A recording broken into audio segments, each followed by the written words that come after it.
The Holy Spirit is the axe head for your enlargement. And we read that story in 2 Kings 6, so I'm not going to read it again from 1 to 7. You see, the axe head that was when Elisha and his young prophets went out and they borrowed hay. The axe head is a metaphor for a ministry that is given. You don't own ministry. You don't own the ministry. It's not your own. The axe head was borrowed, but that's what did the job. I don't know if you're getting it.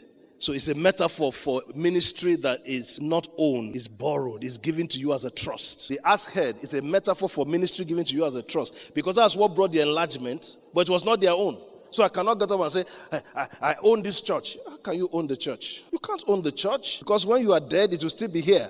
Before you came, it was here. When you are here, it's here. When you are gone, it will still be here.